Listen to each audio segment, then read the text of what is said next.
And welcome back, and we've got George Christensen here. We're delighted to have you, George, and thanks very much for coming on the show. Thanks for the invite, Peter.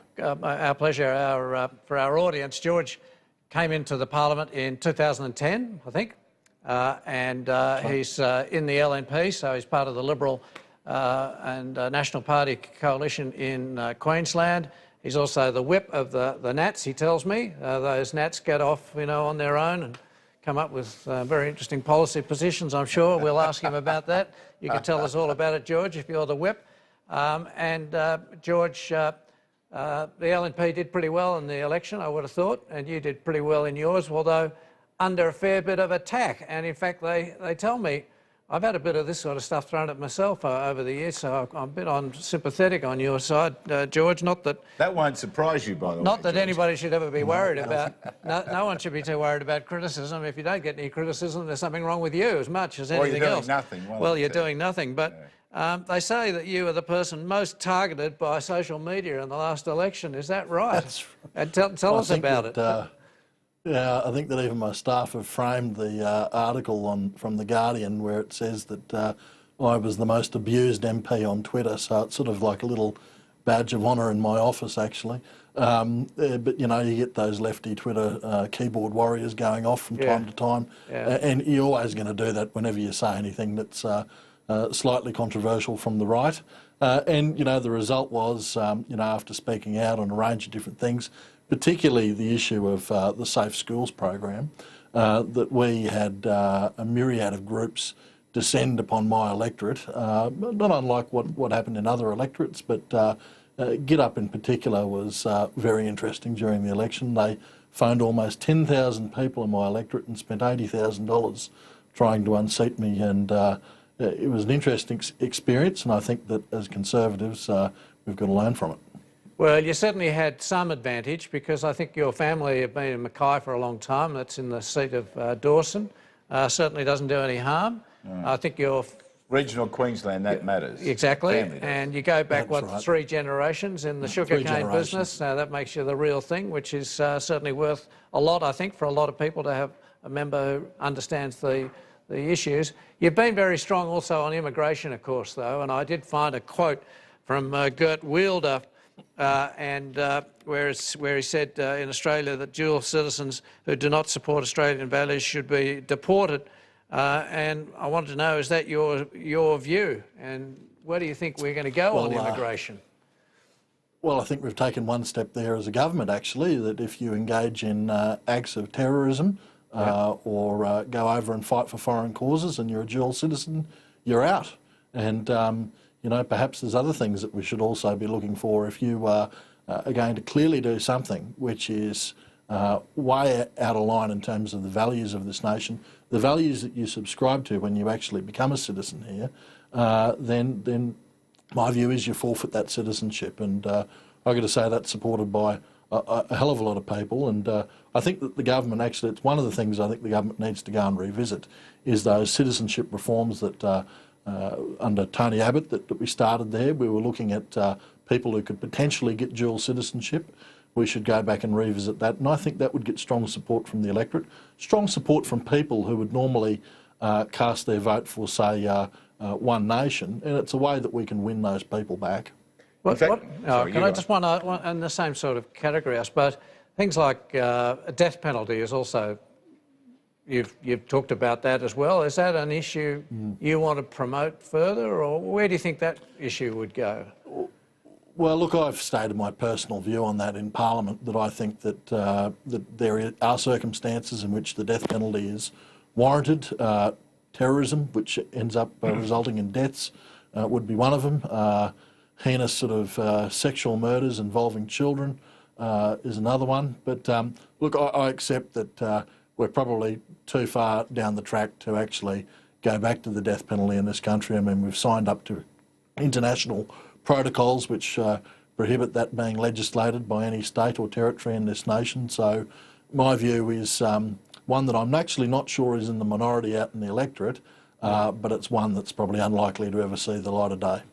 George, the issue about One Nation, which you mentioned, Pauline Hanson made her maiden speech today, and as you and I both know as Queenslanders, they have done extraordinarily well in the last federal election. And indeed, in a lot of regional Queensland, the votes in some booths was around about 25% of the primary vote. So how do the major parties deal with that? I mean, how do you win over or maintain your position in Dawson against One Nation, and how does the LNP do that at a state level?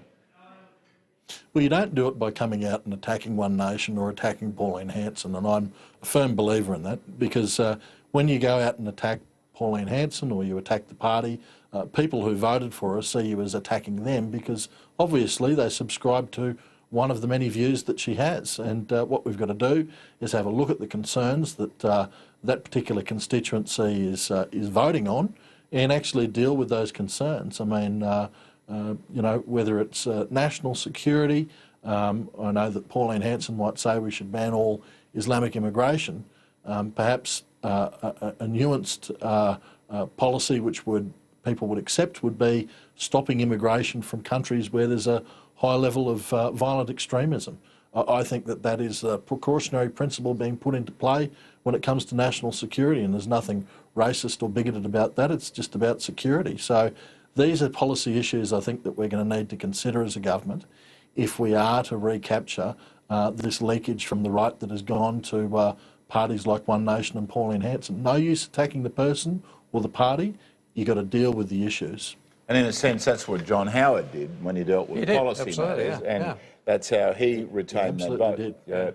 Can I move on to one other thing that Peter and I were talking about before, the issue about superannuation? Now, you've been strong on this, and you've taken the view that you don't, you know, you're not very happy with a number of the reforms. So where do you see the superannuation debate right at the moment, and how will you line up when this matter comes forward?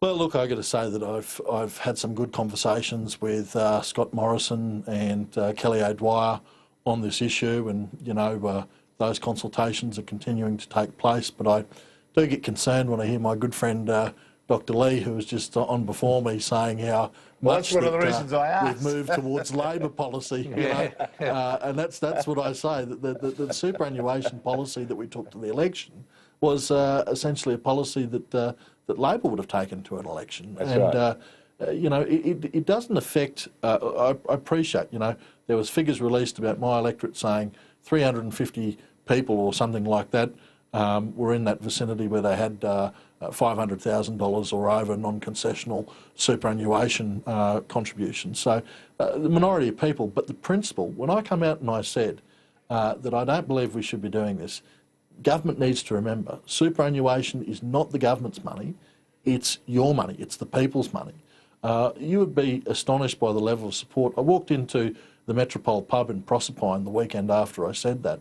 A bloke in Jackie Howe, stubbies and pluggers and a big bushy beard jumps off the stool, bounds over to me and says, "Mate, I didn't vote for you in the election, but I got to tell you what you said on super." I said, "That was spot on, mate. It's our money. They shouldn't be fiddling with it." That was a bloke who is probably as far removed from getting to that $500,000 non-concessional cap as you could find, but he understood the principle that you shouldn't fiddle with superannuation. Well, go on. Well, I was going to say, I mean, I hear what you say, but I mean, personally, I was opposed to the Labor Party back in the 1990s setting up the whole system for superannuation. Quite frankly, it is a Labor Party established arrangement, basically telling people how they should manage their money. Quite frankly, can I go to a broader point here, is if they call you a conservative, but a conservative is a person who sticks with the existing arrangement, whereas on quite a lot of issues, I would like to see you as a more reformist position, which wouldn't that be closer to your real thinking? Because you know, I might even get you on the superannuation, get rid of the whole bloody lot, and I might even get you on a few other issues as well, like immigration. That's not a conservative position, that's a reform position, isn't it? Well, look, it could be. It's obviously, I don't shy away from the label conservative, but, you know, you don't want to conserve things that are bad. And again, I can understand what you're saying, Peter, about the superannuation. I mean, again, it's the people's money. You know, I'm in tune with the arguments out there about why can't young people access superannuation to go and Exactly. do a It's their first money. home, build a first home, Of course. or buy a first home? Quite right. As long as there's some arrangements in place to keep that investment secure for retirement, I see no problem with it. So it seems to me, from if you read between the lines, George, that the government is moving away from the retrospectivity, at least to 500,000. You may well end up with a win of 750, or it might get to $1 million, and I see that debate. How will you feel if it gets to 750 or $1 million? Are you likely to support that? Well, look, there's three issues for me with superannuation. One is that we definitely have to increase that cap, and I believe $1 million is what we should be increasing it to. We need to get rid of the retrospectivity altogether. It is retrospective. Quite clearly it impacts people who've been investing for a while and putting extra aside into super in the past, so that needs to go.